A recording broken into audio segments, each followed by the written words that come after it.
जख्म भर गया है, लेकिन वो दिन आज भी नहीं भूला। 1983 के जनसंहार के समय मैं 10 या 11 साल का था। उस घटना ने मेरे और मेरे गांव के सभी लोगों की जिंदगी बर्बाद कर दी। मेरी माँ, मेरी बहन और बहुत सारे दूसरे लोग मारे गए थे। ये बात 1983 की है। नेली और पास के 13 गांवों को तीर, दांव और दूसरे धारदार हथियार लिए हमलावरों ने चारों तरफ से घेर लिया और 6 घंटों के अंदर सैकड़ों मौत की नींद सुला दिए गए। मारे जाने वालों में ज्यादातर बांग्ला भाषी मुसलमान थे। पोपली नदी का हिस्सा कहा जाता है, तब पानी की जगह लाशों से पट गया था।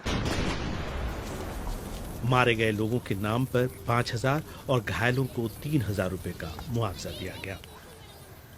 मेरे सामने है वो कब्रिस्तान जिसमें उस दिन हुए कत्लेआम के बाद दर्जनों लोगों को दफना दिया गया। शायद बहुत सारे लोगों को एक बड़े गड्ढे में एक साथ बिना किसी कफन और शायद नमाज जनाजा के भी।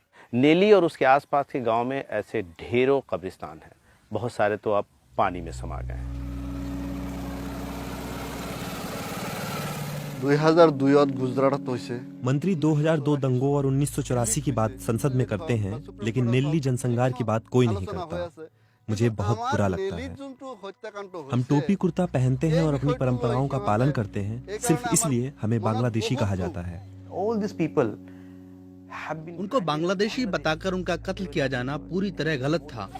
वो निश्चित तौर पर भारतीय शहरी हैं।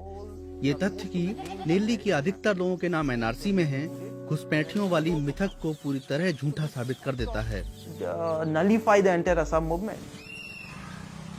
गुवाहाटी यूनिवर्सिटी के प्रोफेसर दिलीप बोरा कहते हैं कि नेली जैसे जनसंहार पर एक समय असमिया समाज में मौजूद चुप्पी की जगह अब सवाल उठ रहे हैं। असम आंदोलन के समय एक बड़ी प्रचलित संख्या थी 53 लाख बांग्लादेशी घुसपैठिए। प्रफुल्ल महंत ने 10 साल सरकार चलाई, तब ये सवाल उठता है कि कहाँ हैं वो 53 लाख बांग्लादेशी। फिर कांग्रेस आई और अब अटल बिहारी वाजपेयी की पार्टी की सरकार केंद्र और राज्य दोनों जगह है, तो सवाल है कि कहाँ गए वो 53 लाख जिनकी बात होती थी। एनआरसी पर जहां पूरे देश में चर्चा हो रही है, यहां के लोग नेली स्मारक बनाने और इस जनसंहार के लिए माफी मांगे जाने के लिए आवाज उठा रहे हैं। हालांकि असम आंदोलन के सबसे बड़े नेता और सूबे के पूर्व मुख्यमंत्री प्रफुल्ल कुमार महंता इससे सहमत नहीं। उस समय कांग्रेस सत्ता में थी, हम क्या कर सकते थे। हमने एक शहरी के नाते इस घटना का विरोध किया था।